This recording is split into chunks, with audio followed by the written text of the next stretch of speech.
Hello student, चलिए आइए करते हैं हम चैप्टर है रिफ्लेक्शन ऑफ लाइट। ठीक है, इसको सॉल्व करते हैं।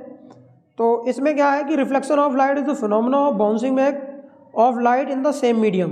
भाई जब लाइट हमारी होती है वो सेम मीडियम में अगर बाउंस बैक हो जाए, जैसे मान लो ये हमारा प्लेन मिरर है और इस पर स्ट्राइक हो रही है इंसिडेंट रे, और ये हमारा नॉर्मल है और ये बाउंस बैक हो गई।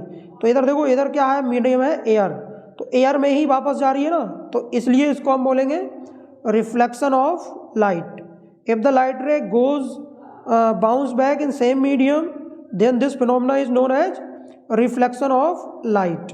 Reflection of light two types, देखो रेगुलर रिफ्लेक्शन होता है और हमारे पास कैसा इर्रेगुलर रिफ्लेक्शन है। तो रेगुलर रिफ्लेक्शन जो होता है वो क्या होता है, उसको समझते हैं।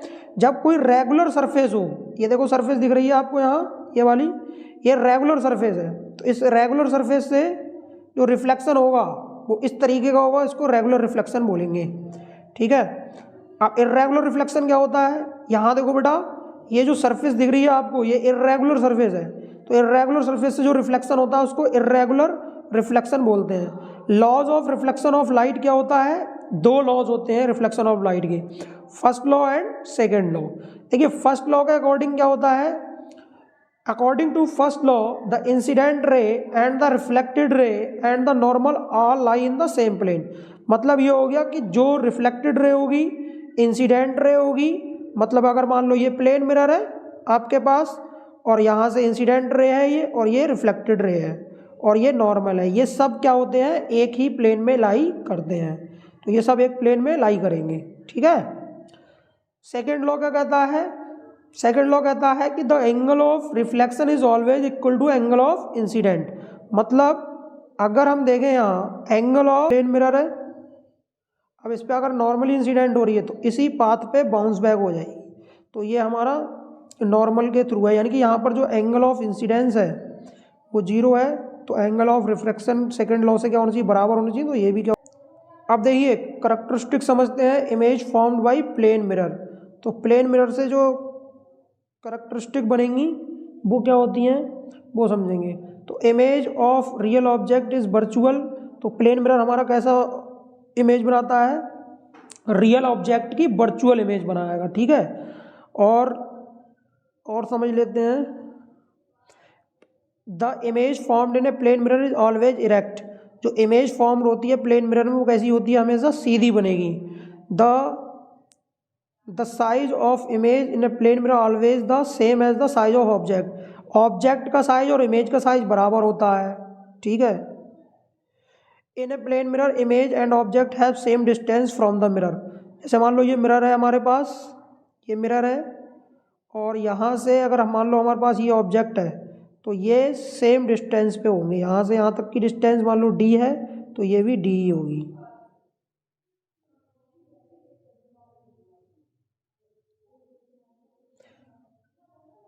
नेक्स्ट पॉइंट है हमारे पास, the image formed in a plane mirror is laterally inverted. जो इमेज होती है वो हमारी कैसी होती है, उल्टी बनेगी, लेटरल इन्वर्जन बनेगी।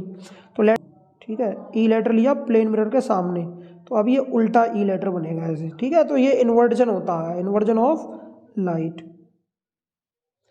अब बात करते हैं हम स्फेरिकल मिरर्स की। तो स्फेरिकल मिरर जो होते हैं वो हमारे पास दो टाइप के होते हैं, कॉनकेव मिरर और कॉन्वेक्स मिरर। देखो कॉनकेव मिरर क्या होता है, इसमें ये पार्ट जो है अंदर की तरफ बल्जेज होगा, जो रिफ्लेक्टिव सरफेस होगी वो इनसाइड बल्ज होगी और जो हार्ड सरफेस है वो आउटसाइड बल्ज होगी। ठीक है। तो ये कॉनकेव मिरर है। Concave mirror is the spherical mirror in which reflecting surface is towards the centre of the sphere. Towards होगी तो समझा ही दिया। कॉन्वेक्स मिरर क्या होता है, इसमें देखो जो रिफ्लेक्टिंग सरफेस है वो आउटसाइड बल्ज होगी और हार्ड सरफेस जो है वो इनसाइड की तरफ बल्ज होगी। ठीक है। Convex mirror is the spherical mirror in which reflecting surface is always from the centre of the sphere. जो कॉन्वेक्स बेटा मिरर होता है वो स्फेरिकल मिरर होता है और जिसमें रिफ्लेक्टिंग सरफेस जो होती है वो हमेशा सेंटर ऑफ द स्फीयर की तरफ होगी।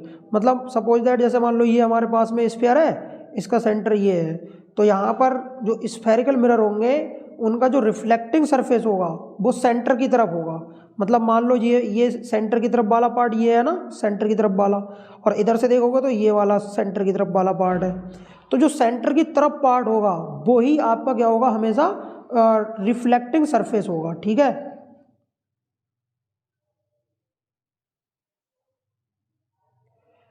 अब आगे समझते हैं सम इम्पोर्टेंट टर्म्स। ये देखो अब यहाँ से आपके क्वेश्चन बनना स्टार्ट होंगे। तो ये देखो ये वाला टाइप है ना सेंटर ऑफ कर्वेचर, ये आप इम्पोर्टेंट मार्क कर लें, ये क्वेश्चन में पेपर में आ सकता है। ठीक है, ये चीज़ें आती हैं, सेंटर ऑफ कर्वेचर क्या होता है, पोल क्या होता है, ठीक है, रेडियस ऑफ कर्वेचर क्या होता है। तो हम डायग्राम ले लेते हैं, इससे समझाते हैं आपको। यहाँ देखो ये हमारे पास में मिरर है, ठीक, इस मिरर का ये सेंटर पॉइंट जो होता है वो हमारा कहलाता है पोल। ठीक है, पोल हुआ इसका सेंटर होगा, सेंटर कहलाता है सेंटर ऑफ कर्वेचर, और सेंटर ऑफ कर्वेचर से पोल तक की डिस्टेंस रेडियस ऑफ कर्वेचर कहलाती है। ठीक है, तो distance between pole and centre of curvature is known as radius of curvature, this is known as principal axis.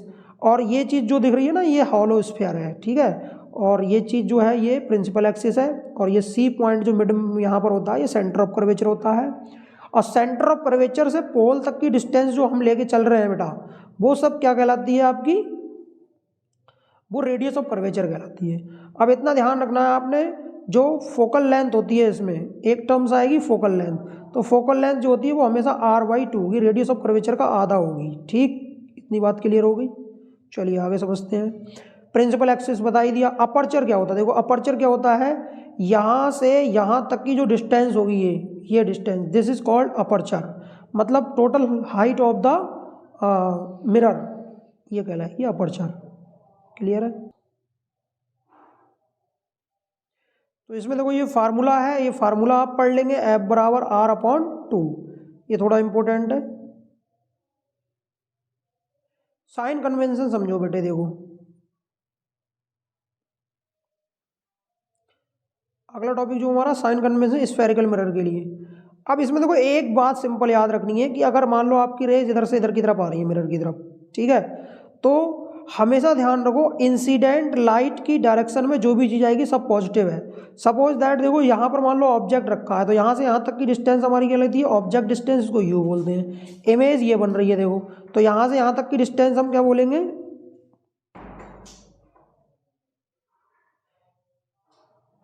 यहाँ से यहाँ तक की डिस्टेंस को हम बोलेंगे वी बोलते हैं। ठीक है, अब यहाँ देखो ध्यान से समझो कि जो हमारे पास ये u है ये b है इधर, ठीक, यहाँ से यहाँ तक हमें b मिला, यहाँ से पोल से यहाँ तक हमें u मिला। और ये बात ध्यान रखनी है कि all distances are measure from pole. ठीक है, पोल कहाँ से मेजर होंगी बेटा, पोल से मेजर होंगी। तो पोल से अगर आप मान लो इधर की तरफ जा रहे हैं, लेफ्ट हैंड साइड में जा रहे हैं, पोल से आप राइट हैंड साइड में जा रहे हैं, तो अगर पोल से लेफ्ट हैंड साइड में जाओगे आप, तो आपका जो सिंबल होगा opposite to the direction of rays हो गया, इंसिडेंट रे। इंसिडेंट रे देखो इधर से इधर है, और आप चल के किधर से जा रहे हो, आप अपोजिट डायरेक्शन में जा रहे हो, इधर से इधर जा रहे हो, तो इधर डायरेक्शन में अगर जाएंगे तो सारी चीज़ें निगेटिव होंगी। जैसे यहाँ पर देखो यू था, अगर मैं वी की बात करूँ, वी था, तो यू का सिंबल भी निगेटिव होगा और वी का सिंबल भी यहाँ निगेटिव होगा। अब देखो इधर से भाई अगर मान लो ये हमारे पास में मिरर कौन सा है, कॉनकेव है, तो कॉनकेव मिरर में इस साइड में ही फोकस होगा और इसी साइड में सेंटर ऑफ कर्वेचर होगा। तो यहाँ फोकस और सेंटर ऑफ कर्वेचर तक की डिस्टेंस r, ये दोनों ही निगेटिव होंगे। ठीक है, ये बात भी ध्यान रखनी है। तो मैं इन शॉर्ट आपको समझा देता हूँ एक बात, कि जो कॉनकेव मिरर है, देखो जो कॉनकेव मिरर है बेटा, उसका जो फोकस होता है, फोकल लेंथ होती है, वो निगेटिव होती है, रेडियस ऑफ कर्वेचर भी इसका निगेटिव होता है। और इसमें देखो ऑब्जेक्ट को मिरर के पीछे रखेंगे नहीं, हमेशा मिरर के सामने इस साइड में ही रखोगे आप, तो मतलब यहाँ किसी भी पोजीशन पे आप रख सकते हो उसको, किसी भी पोजीशन पे यहाँ रख सकते हो आप, किसी भी पोजीशन पे इस साइड में आप रख सकते हो इसे। तो अगर मान लो सपोज दैट, अब ऐसा थोड़ी नहीं ऑब्जेक्ट हम यहाँ रख दें, भाई इधर से तो मिरर है ना, पॉलिश्ड है, पीछे रख के इमेज थोड़ी ना मिलेगी हमें, तो हमें क्या करना पड़ेगा, हमें ऑब्जेक्ट को इस साइड ही रखना पड़ेगा। तो ऑब्जेक्ट यू जो होगा वो हमेशा निगेटिव होता है in the case of concave mirror, ये बात ध्यान रखनी है आपने। चलिए आगे समझते हैं। ये तो सब समझा ही दिया आपको। अब देखिए रूल है इमेज ट्रेसिंग करने के कॉनकेव मिरर से। तो देखो पहला रूल जो है वो ये है कि अगर प्रिंसिपल एक्सिस के पैरेलल है तो फोकस से जाएगी, ठीक है। दूसरा रूल ये है कि अगर सेंटर ऑफ कर्वेचर से जा रही है तो वापस उसी पाथ पे रिट्रेस हो जाएगी, ठीक है। थर्ड रूल ये है कि अगर मान लो सपोज दैट वो फोकस से नहीं जा रही है, फोकस से होकर जा रही है, अब तो प्रिंसिपल एक्सिस के पैरेलल हो जाएगी। देखो आपको यहाँ ये समझना पड़ेगा कि अगर प्रिंसिपल एक्सिस के पैरेलल है तो फोकस से जाएगी, और अगर वो फोकस से होकर जा रही है तो प्रिंसिपल एक्सिस के पैरेलल हो जाएगी। तो तीन रूल हैं। पहला कौन सा है भाई? फर्स्ट रूल है प्रिंसिपल एक्सिस से पैरेलल है तो फोकस से जाएगी। दूसरा है कि सेंटर ऑफ कर्वेचर से जा रही है तो उसी पाथ पे वापस हो जाएगी, और अगर फोकस से जा रही है तो प्रिंसिपल एक्सिस के पैरेलल हो जाएगी। नंबर 4 है अगर मान लो आपके पोल पे इंसिडेंट हो रही है तो वह वापस सेम एंगल से हो जाएगा। ऐसा क्यों होता है?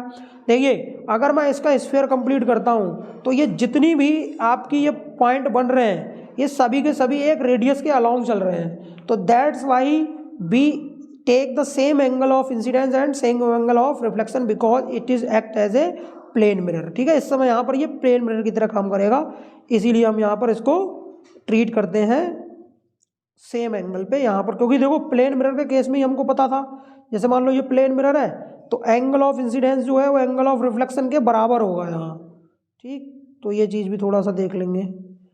अब इमेज फॉर्मेशन देखो कॉनकेव मिरर के 6 केस होते हैं। अब इसका देखो शॉर्टकट समझो। शॉर्टकट ये है कि आपको क्या करना है, यहाँ पर 6 पोजीशन बना लेनी है। जैसे मान लो मेरे पास ये कॉनकेव मिरर है तो यहाँ मैं क्या करूँगा 6 पोजीशन बना लूँगा ऐसे। तो देखो फर्स्ट पोजीशन मेरी इन्फिनिटी पे हो जाएगी, सेकंड पोजीशन मेरी बियॉन्ड, यहाँ पर सेंटर ऑफ कर्वेचर ले लो, बियॉन्ड सी हो जाएगा, फिर एट सी ऑब्जेक्ट रखेंगे, फिर बिटवीन सी एंड एफ रखेंगे, फिर एफ एंड पी के बीच में रखेंगे और एफ पे रखेंगे। तो 6 पोजीशन होंगी। देखो first, second, third, fourth, fifth and this is sixth. 6 position आपकी बनती हैं, इसमें 6 केस बनते हैं मतलब, ठीक है। तो बड़ा इसका देखो शॉर्टकट सबसे अच्छा ये है कि आपको देखो हम एनपीएस वाले हैं तो एनपीएस का मतलब समझ लो, आपसे क्वेश्चन पूछा जाएगा यहाँ से 101% कि भाई नेचर, पोजीशन और साइज बतानी है आपने। फिर उसमें तो एनपीएस में नेचर, पोजीशन और साइज बनती है, वो कैसी थी? रियल इन्वर्टेड बनती है, formed at the principal focus F और much smaller than size of object. तो इसका एनपीएस क्या? देखो नेचर, पोजीशन और साइज। देखो नेचर कैसा है? रियल इन्वर्टेड है। देखो एक चीज़ ध्यान रखो, आपका बेरी शब्द होता है, बेरी का मतलब है वर्चुअल के साथ इरेक्ट चलेगा, रियल के साथ क्या चलेगा? इन्वर्टेड चलेगा, ये ध्यान रखना है। तो वर्चुअल के साथ हमेशा इरेक्ट चलता है, रियल के साथ कैसे चलता है? इन्वर्टेड। तो बेटा यहाँ एक काम करते हैं ना, 6 केस मैं आपको समझा देता हूँ। तो ये मान देखिए भाई, इसके लिए अगर समझना आपने पूरा ये 6 केस तो आपको मैंने एक एक्सपेरिमेंट करके दिखाया हुआ, वहाँ आप देख सकते हैं, तो वहाँ से समझ में आ जाएगा। एक चीज़ देखो 6 के 6 केस मैं आपको शॉर्टकट में बिल्कुल याद करा देता हूँ। ये चीज़ समझ लो कि 6 केसेस में जब ऑब्जेक्ट आपका इन्फिनिटी पे हो, एक तो यहाँ, फिर आपका बियॉन्ड सी हो, फिर एट सी हो, बिटवीन सी एंड एफ हो, बिटवीन एफ एंड पी हो, तो ये एक केस छोड़ दो, इसी केस में आपका वर्चुअल एंड डायरेक्ट इमेज बनती है, ये वाले केस में, ठीक है। बाकी किसी केस में भी हमेशा आपकी रियल और इन्वर्टेड इमेज बनेगी। तो देखो एनपीएस हमारे 3 वर्ड्स हैं, तो नेचर का मतलब वो हम फिक्स कर दिया, नेचर हमने वो 5 केस में हमारा नेचर कैसा होगा? रियल और इन्वर्टेड। 5 केसेस में 5 केसेस में हमारा जो नेचर होगा वो रियल इन्वर्टेड होगा। कैसा होगा? रियल एंड इन्वर्टेड, ठीक है। ये कुछ आपको याद नहीं करना पड़ेगा, बिल्कुल सिंपल जा। पोजीशन नंबरिंग करके मैंने बता दिया आपको। ये देखो पहला नंबर यहाँ कर दिया था, 1 मिनट में रफ करता हूँ इसे, फिर समझाता हूँ दोबारा।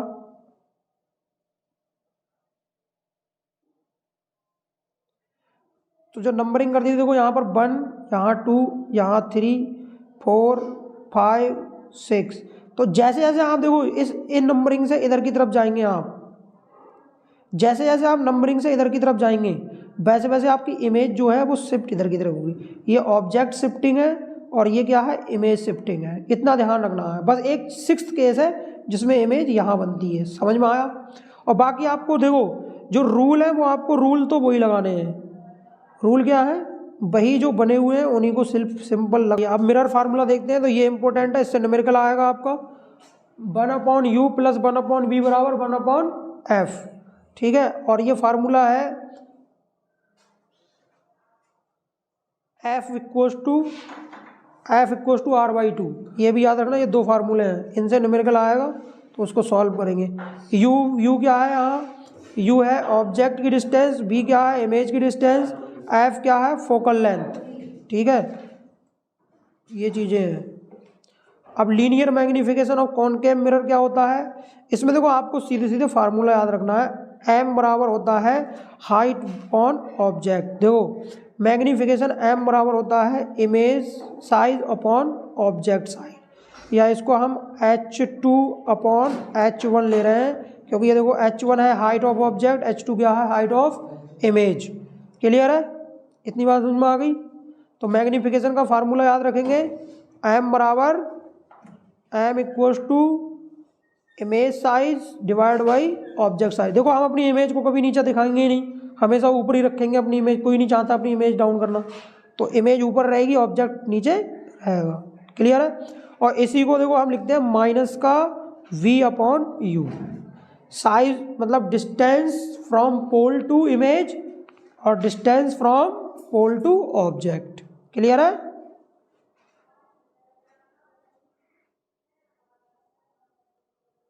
अब देखो अगर बेटा आपकी लीनियर मैग्नीफिकेशन जैसे मान लो m जो है वो लेस देन 1 आई, तो लेस देन 1 का मतलब ये होता है कि जो साइज आपका है इमेज का वो हो गया छोटा, मतलब डिमिनिश्ड मिलेगी इमेज। और अगर m जो है आपका ग्रेटर देन 1 है, तो m ग्रेटर देन 1 का मतलब क्या है, साइज ऑफ इमेज है वो एनलार्ज होके मिलेगा। और m इक्वल्स टू 1 का मतलब है कि सेम साइज की इमेज मिलती है। क्लियर हो गया।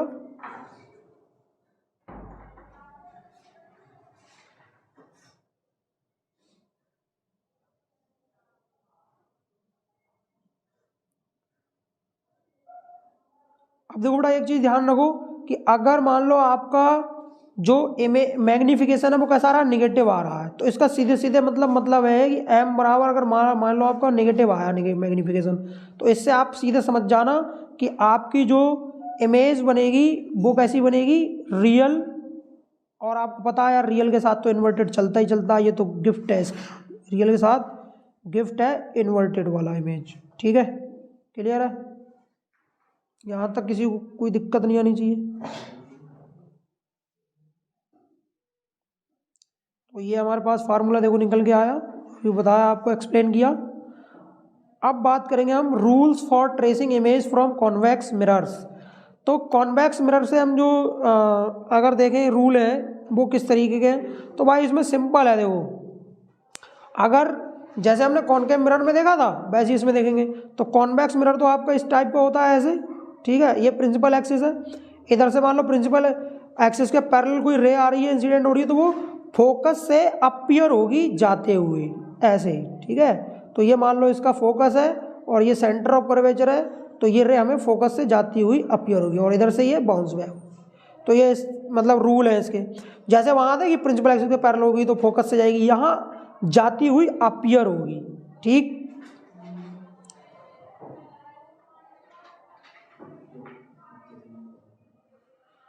तो ये देखो यहाँ पर यही बताया है कि भाई अगर प्रिंसिपल एक्सिस के पैरेलल है तो फोकस से जाती हुई लगेगी, ठीक है।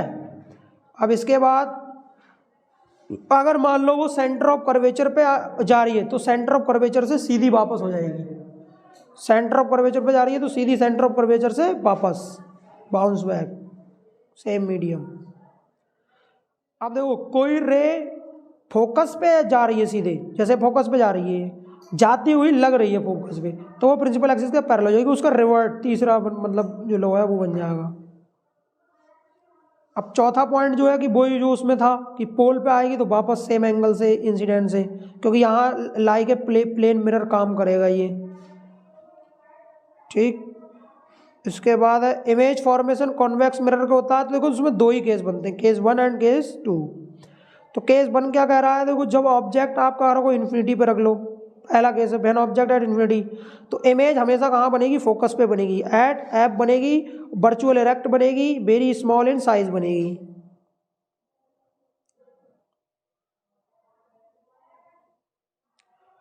अब दूसरा केस है, ऑब्जेक्ट को आप पोल और इन्फिनिटी इसके बीच में कहीं भी प्लेस कर देंगे तो हमेशा इमेज फोकस और पोल के बीच में ही लाई करेगी यहाँ पर, ठीक है। तो ये चीज़ आपको थोड़ा सा ध्यान रखना है। आप इसका साइज क्या होगा भाई, देखो साइज स्मॉल हो गया नहीं, हाँ स्मॉल साइज, क्योंकि जो कॉन्वेक्स मिरर होते हैं वो गाड़ियों में यूज किए जाते हैं, रेयर व्यू मिरर में। इसका भी वीडियो लिंक मैं डाल दूंगा, उसे देख लेना, मैंने समझाया हुआ है उसमें। यूजेज ऑफ स्फेरिकल मिरर्स, भाई कॉनकेव मिरर का यूज कहाँ करते हैं, देखो डेंटिस्ट अपने जो दांत वगैरह कैविटी होती है दांतों में उसको देखने के लिए यूज करते हैं। टॉर्च के अंदर होता है, हेडलाइट है उसमें यूज होता है कौन सा मिरर, कॉनकेव मिरर। देखो एक क्वेश्चन बन जाता है, what is the use of concave mirror, uses of concave mirror. तो हेडलाइट में, टॉर्च में और कैविटी किसी के दांतों में हो जाए तो उसको देखने के लिए।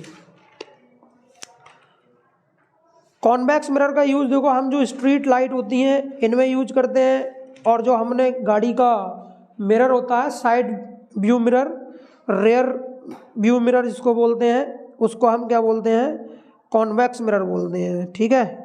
क्योंकि ये क्यों यूज करते हैं, इसलिए यूज करते हैं क्योंकि ये देखो यहाँ आप देख पा रहे होंगे, इसमें ये देखो ट्रक है, ये जीप है, तो इनका साइज देखो कितना छोटा है, ये जरा सा तो मिरर है और इतने बड़े ट्रक और ये जीप इसमें आसानी से आ जा रहे हैं। तो इसमें क्या होता है, साइज छोटा होकर दिखता है, क्योंकि हमेशा ध्यान रखो ये जो कॉन्वेक्स मिरर होता है ना, ये हमेशा आपकी इमेज को डिमिनिश करेगा, छोटा ही बनाएगा इमेज को, ठीक, ये बात ध्यान रखनी है। आप पॉइंट साइज कर, इन्फिनिटी ले जाओ पॉइंट साइज कर देगा, और जैसे जैसे आप कॉन्वेक्स मिरर के पास में जाएंगे, इसके पास में जाएंगे, वैसे वैसे इसको मैग्नीफाई करना भी स्टार्ट करता है, ठीक है। तो ये चीज़ ध्यान रखनी है आपने। यूजेज इसके आ जाते हैं, ये पूछ लिए जाते हैं।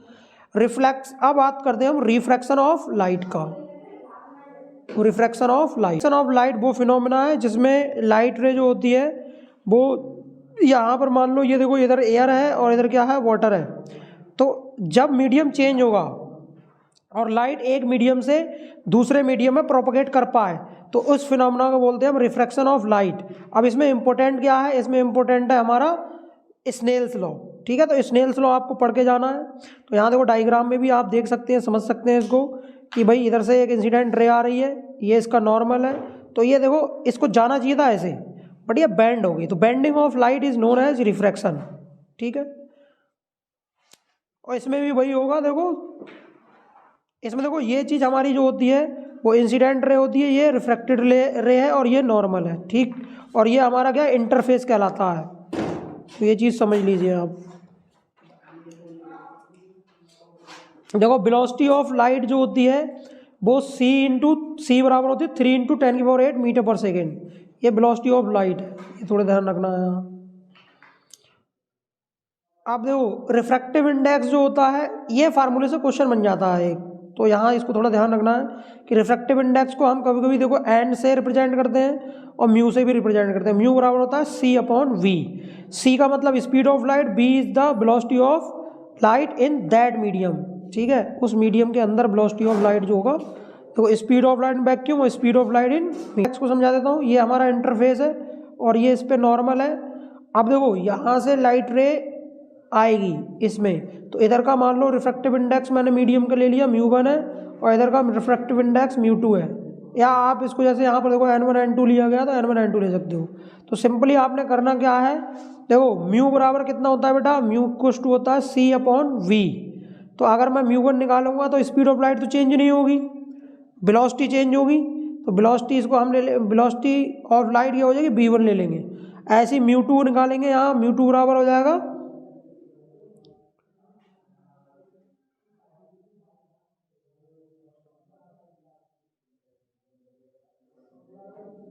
तो हमें देखो μ1 बराबर क्या मिला, c/v1 मिला बेटा, और μ2 बराबर मिला c/v2। तो अगर इनको सॉल्व करोगे, इसको देखो डिवाइड दे दो, इसको डिवाइड देना पड़ेगा, c से c कैंसिल हो जाएगा, तो ये हमारे पास देखो v2 ऊपर चला जाएगा और नीचे v1 आ जाएगा। तो μ1/μ2 रेशियो क्या आ जाएगा, v2/v1, ठीक है। या इसको ऐसे लिख सकते हो आप, μ2/μ1 इज इक्वल्स टू v1/v2। थोड़ा अरेंज करके लिख देते हैं इसको,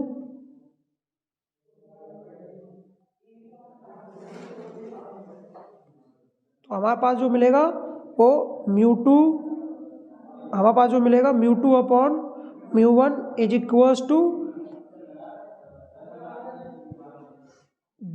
b1 अपॉन b2, ये मिलेगा बेटा। ठीक है, तो ये फार्मूला है। आपको ये रिलेटिव रिफ्रैक्टिव इंडेक्स पूछी जाती है तो इसको थोड़ा ध्यान रखना है। ठीक है, अच्छा जो सीक्वेंस अभी मैंने बताया देखो आपको, μ2 डिवाइड बाई μ1, इसको आप ऐसे ले सकते हो μ2 1 refractive index of second medium with respect to 1। Cause of refraction क्या होता है? Refraction is the change in the speed of light going from one medium to another. देखो एक मीडियम से दूसरे मीडियम में जब लाइट जाती है तो उसमें हमें रिफ्रैक्शन मिलता है। Laws of refraction of light कितने क्या होते हैं वो समझते हैं। तो देखो whenever light goes from medium another frequency of light does not change. देखो चेंज क्या नहीं होगा, देखो फ्रिक्वेंसी चेंज नहीं होगी। और चेंज क्या होगा, देखो वेलोसिटी बदल जाएगी। तो वेलोसिटी बदल जाती है लाइट कि अगर मीडियम चेंज होता है, फिर लेकिन फ्रिक्वेंसी नहीं बदलती है। Frequency depend upon source, frequency हमेशा सोर्स पे डिपेंड करेगी। द इंसिडेंट रे रिफ्लेक्टेड है normal interface of two media at the normal to the incident ray refracted ray normal to the interface two medium the point of incidence lie in the same plane. ये सब किस में रहते हैं? एक ही plane में होते हैं। ठीक है, the product of refractive index, ये देखो ये जो लॉज बता रहा हूँ ना, इस पे आप इंपोर्टेंट मार्क कर लें, ये पेपर में आएगा। ठीक है, इस पे इंपोर्टेंट मार्क कर लेना, आएगा पेपर में। अब देखिए आप, स्नेल्स लॉ जो होता है वो sine I upon sine R बराबर होता है refractive index of second medium divide by refractive index of first medium. अब इसे देखो, ये से याद करने में थोड़ा दिक्कत होगी, तो इसका सिंपल फंडा मैंने बनाया। देखो ये इधर की रिफ्रैक्टिव इंडेक्स आप ले लो μ1, इधर की रिफ्रैक्टिव इंडेक्स ले लो μ2। अब एक बात बताओ, इधर से इंसिडेंट रे आएगी तो नॉर्मल ये देखोगे तो इसमें एंगल बनेगा आई, ये एंगल बनेगा आई। अब ये बैंड हो जाएगी ऐसे, तो ये इधर से एंगल बनेगा आर। तो जिधर साइड की रिफ्रैक्टिव इंडेक्स उसी साइड का एंगल साइन के साथ, ठीक है, लेना है। तो ये बनेगा देखो μ1 sine i is equals to, इधर की रिफ्रैक्टिव इंडेक्स μ2 है तो μ2 साइन आर। ठीक है, अब इसको आगे सॉल्व कर लेते हैं। देखो μ1 sine i is equals to आया μ2 साइन आर, हमारे पास ये आया। तो यहाँ से क्या मिलेगा, देखो μ1 divide by μ2 is equals to, देखो साइन आई इधर नीचे आ जाएगा तो sine r upon sine i. या इसको आप देखो चेंज करके कैसे लिख सकते हो आप, यहाँ देखो इसको उल्टा करोगे तो ये उल्टा हो जाएगा। अब यही आ जाएगा, देखो यहाँ एन से दिखाया ना, तो ये ऊपर चला जाएगा और ये नीचे आएगा। तो ऐसे ही ये साइन आई ऊपर आ जाएगा, साइन आर नीचे चला जाएगा। तो इसको हम लिख सकते हैं, सही से लिखेंगे तो इसे लिखेंगे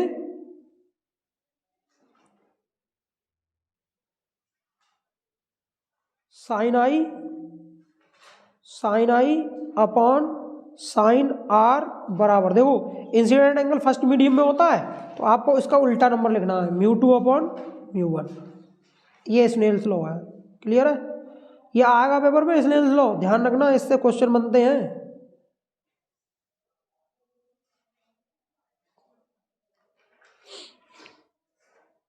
देखो अब बात करेंगे हम direction of bending of light की। तो वो direction of bending of light क्या होती है उसको समझेंगे। केस फर्स्ट में देखो, in going from rare to denser medium light bend towards normal. ये देखो नॉर्मल ये है ना, इसके टूवर्ड्स जाना चाहिए था इधर, बट बेंड हो रही है टूवर्ड्स द नॉर्मल। तो इसके लिए देखो एक शॉर्टकट बनाया था मैंने, वो ये इसके लिए शॉर्टकट बनाया हमने RDTN। देखो हमारे चैनल का नाम है RD परसेवरेंस, तो उससे हमने ट्रिक बनाई RDTN। तो इसके लिए फर्स्ट जो केस है वो बन जाएगा RD मतलब rare when light rays goes from rare to denser medium it bend towards the normal. ये ट्रिक बन गई देखो, ठीक है। दूसरी ट्रिक बनाई हमने ड्रेन से, DRAN, ड्रेन याद रखना है। ड्रेन का मतलब है when light rays goes from denser to rare. अब कंडीशन समझते हैं जिसमें हमें कोई भी रिफ्रैक्शन नहीं मिलेगा। तो उसके लिए है देखो, no refraction occurs when light is incident normally on the boundary of two media. जैसे मान लो ये बाउंड्री है और यहाँ पर अगर नॉर्मली लाइट इंसिडेंट हो रही है तो इसमें जो कोई भी रिफ्रैक्शन नहीं मिलेगा, सीधी जाएगी स्ट्रेट पाथ को फॉलो करते हुए। ठीक है, अब refraction through rectangular glass slab, तो यहाँ देखो ये दिखाया गया, ये नॉर्मल फर्स्ट सरफेस है जिसका नॉर्मल ये है और ये इंसिडेंट रे है, तो इसको जाना चाहिए था इस पाथ पे, बट ये बैंड हो गई क्योंकि ये रेयर मीडियम से डेंसर मीडियम जा रही है, तो रेयर से डेंसर जाएगी तो टूवर्ड्स नॉर्मल। अब एक रिफ्रैक्शन यहाँ, क्योंकि यहाँ पर भी देखो मीडियम चेंज हो रहा है, तो एक रिफ्रैक्शन यहाँ आकर होगा। अब जब डेंसर से रेयर जाती है तो अवे फ्रॉम नॉर्मल जाएगी, तो ऐसे बेंड हो जाएगी। ठीक है, अब यहाँ जो बेंडिंग हुआ है ओरिजिनल पाथ से इसमें, इस पाथ को बोलते हैं लैटरल डिस्प्लेसमेंट। तो ये टर्म पूछ दी जाएगी तो बता देना, क्वेश्चन में लिख देना पेपर में। ठीक है, अब यहाँ से हम कुछ फार्मूला निकालते हैं। जो फार्मूला आता है वो था I इक्वल टू ई, मतलब incident angle should be equal to emergent angle.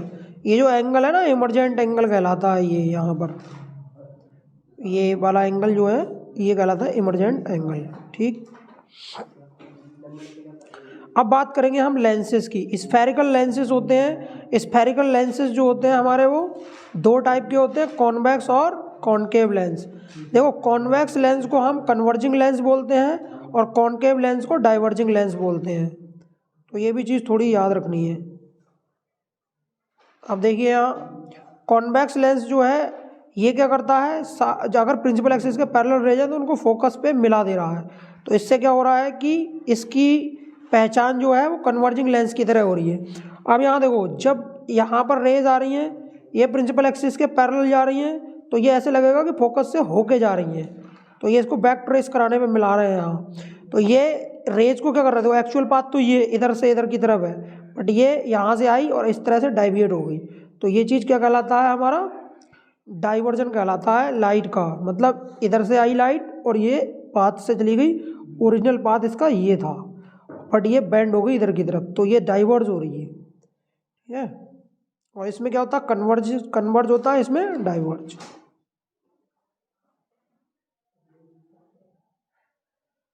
अब देखो बेटा, इसमें भी कुछ टर्म्स हैं, अपर्चर है, सेंटर ऑफ कर्वेचर है। ठीक है, तो ये क्या होता है इसको समझेंगे। अपर्चर जैसे मान लो ये हमारे पास लेंस है, कॉन्वेक्स लेंस, इसका यहाँ से यहाँ तक की जो लेंथ होगी ये अपर्चर कहलाती है। और सेंटर ऑफ कर्वेचर क्या होता है, इसमें दो सेंटर ऑफ कर्वेचर होते हैं, इसके लेंस के दो सेंटर ऑफ कर्वेचर होंगे। प्रिंसिपल एक्सिस ऑप्टिकल सेंटर, ये इसमें हम डायग्राम में समझ लेते हैं। तो देखो यहाँ पर आपको जो ये दिख रहा है ना, ये आपका अपर्चर है यहाँ से यहाँ तक।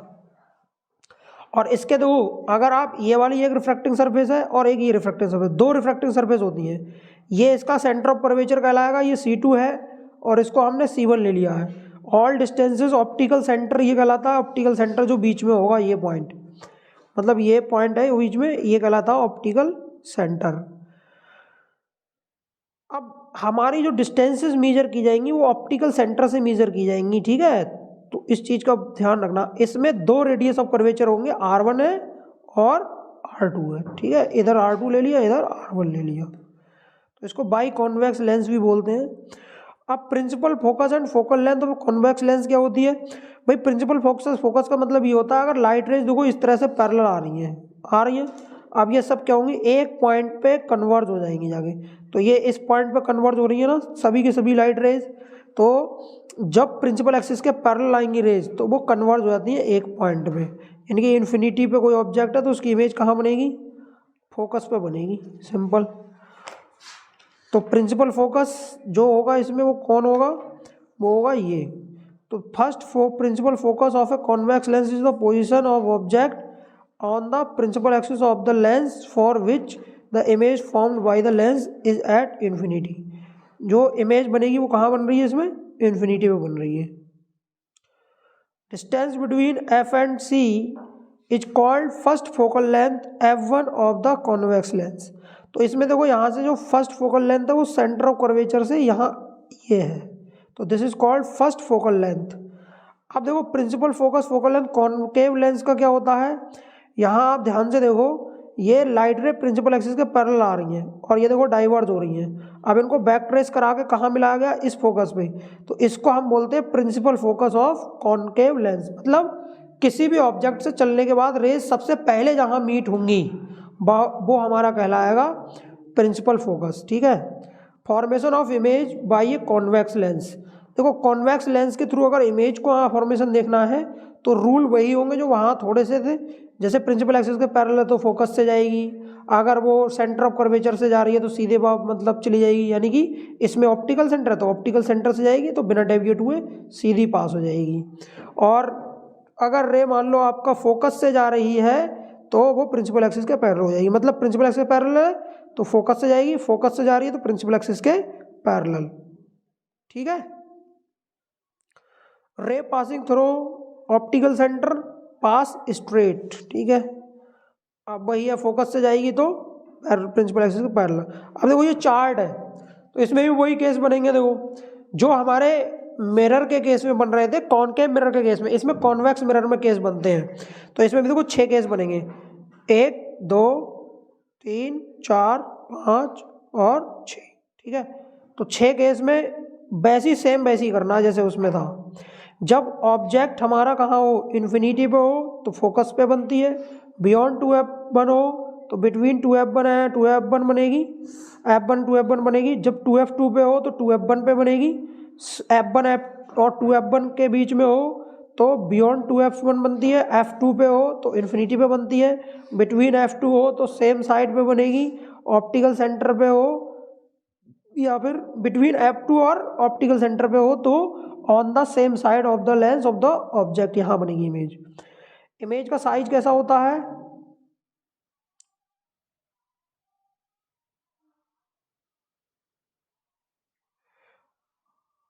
साइज कैसा होगा। देखो पहले वाले केस में जब इन्फिनिटी पे होगा तो बेटा डिमिनिश्ड बनेगी। देखो हमेशा ध्यान रखो जो कॉन्वेक्स लेंस होता है वो मैग्नीफाई करता है चीज़ों को, बट अगर उससे ज़्यादा डिस्टेंस पे ऑब्जेक्ट होगा तो उसको पॉइंट साइज में भी कन्वर्ट कर देगा। अब बियॉन्ड जैसे जैसे हम देखो लेंस के, जैसे मान लो ये लेंस है, इस लेंस के जैसे जैसे पास में आओगे ऑब्जेक्ट उतना मैग्नीफाई होगा ये। और फोकस, जब फोकस पे ऑब्जेक्ट रखते हैं तो वो हाईली मैग्नीफाइड करके बताता है ऑब्जेक्ट इमेज। तो यहाँ वही चीज़ है। देखो जब बिटवीन 2f2 एंड f2 है तो बियॉन्ड 2f1 है और एनलार्ज बन रही है इमेज। और इमेज देखो यहाँ से लेके यहाँ तक, जैसे देखो यहाँ पर 5 केस हैं, 5 केस में रियल इन्वर्टेड है, सिर्फ एक केस है वर्चुअल इरेक्ट का, और यही मिरर में था। तो मिरर की प्रॉपर्टीज है, उसी को आप ध्यान में रखते हुए इसको बना देना चार्ट हो। ठीक है। व्हेन ऑब्जेक्ट, अब ये केस आ गया वही कि ऑब्जेक्ट कहाँ पर रखा है, तो ये डायग्राम है, ये आप देख लेंगे यहाँ से। ठीक है। इस तरह से इमेज बनेगी। कॉनकेव लेंस से इमेज कैसे बनती है बेटा, तो देखो जब प्रिंसिपल एक्सिस के पैरेलल होगी तो जाती हुई लगेगी, फोकस से जा रही है, ऐसा लगेगा कि फोकस से जा रही है। तो ये चीज़ है। अब बात करेंगे हम, देखो रे पासिंग थ्रू ऑप्टिकल सेंटर, तो ऑप्टिकल सेंटर से सीधी बिना डेविएट हुए निकल जाएगी। अगर वो फोकस की तरफ जा रही है तो प्रिंसिपल एक्सिस के पैरेलल हो जाएगी। और अगर कॉनकेव लेंस है तो इसमें प्रिंसिपल एक्सिस के पैरेलल है तो वो डाइवर्ज हो जाएगी और ऑप्टिकल सेंटर से सीधी चली जाएगी। तो यहाँ देखो इमेज बन गई है। तो इसमें देखो कॉन्वेक्स जो मिरर था हमारा उसमें 2 केस थे, ऐसे ही यहाँ पर कॉनकेव लेंस है तो उसमें भी 2 ही केस बनेंगे। या तो ऑब्जेक्ट कहाँ पर हो, between optical centre and infinity पे हो, या फिर ऑब्जेक्ट कहाँ पर हो, इन्फिनिटी पे हो। और जब इन्फिनिटी पे होगा तो फोकस पे ही बनेगी इमेज, और जब ऑब्जेक्ट ऑप्टिकल सेंटर पे हो, इन्फिनिटी के बीच में हो, तो हमेशा फोकस और ऑप्टिकल सेंटर के बीच में आती है। सेम मिरर के केसेस हैं, जैसे मिरर के थे बिल्कुल एग्जैक्ट वैसे ही हैं। आप मिरर के पढ़ लो अच्छे से, वैसे ही बनेंगे। ठीक है। अब ये लेंस फार्मूला बेटा इसको पढ़ देखो क्या है, 1/f बराबर 1/v माइनस 1/u। तो ये थोड़ा सा देख लेना लेंस फार्मूला। इसमें देखो v क्या होता है, v होता है image distance, object distance, focal length of the lens. ठीक है, ये है। और इससे एक न्यूमेरिकल बनेगा, न्यूमेरिकल पढ़ लेना अच्छा। Linear magnification produce by lens, तो यहाँ देखो मैग्निफिकेशन का फार्मूला होता है वही जो सेम मिरर में था, m = I/o और h2/h1, मतलब height of image divide by height of object. जब देखो इसमें कॉन्वेक्स लेंस में क्या होता है, मैग्निफिकेशन जो होगी वो क्या होगी आपका बन के हो सकती है, इक्वल टू हो सकती है, लेस देन हो सकती है, किससे, 1 पे। और कॉनकेव लेंस के लिए हमेशा लेस देन 1 होगी। पावर ऑफ ए लेंस क्या होती है भाई, P बराबर होता है 1/f, पावर ऑफ लेंस होता है 1/f, ठीक है। मतलब ये होता है कि रेज को कोई लेंस जो है बेटा कितना कन्वर्ज कर सकता है, the capacity to converge of rays by any lens is known as power of lens, ठीक है। पावर ऑफ लेंस ये होती है कितना रेज को कन्वर्ज कर रही है वो। अब पावर जो लेंस की होगी वो डायोप्टर होता है इसका यूनिट, ये आप रट लेंगे, ये इंपॉर्टेंट है, आएगा पेपर में, dioptre is the SI unit. और यहाँ देखो ध्यान ये देना है बेटा, जो एफ होगा इसमें वो मीटर में होगा, F should be in metre, नहीं है तो उसको चेंज कर लेंगे, 100 से डिवाइड देंगे, सेंटीमीटर तो 100 से डिवाइड दे देंगे। अब ये चीज़ आप पढ़ लेंगे। देखो अगर मान लो हमारे पास बहुत सारे लेंस हैं, कॉन्वेक्स लेंस है, तो क्या करना है आपको, इन सबकी पावर को ऐड कर देना। जैसे यहाँ देखो नेट पावर निकालनी है तो सबको ऐड कर देंगे सिंपली। अब आपको क्या करना है, जैसे मान लो पावर ऑफ पूछा जाए कि कॉनकेव लेंस की पावर क्या होती है, तो बेटा वो पावर होती है नेगेटिव, कॉन्वेक्स लेंस की पावर क्या होती है, वो होती है पॉजिटिव। क्लियर है।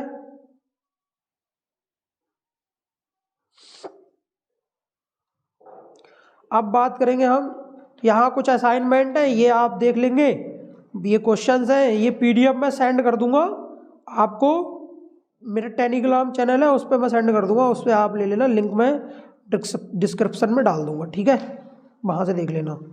Okay, thank you and have a nice day.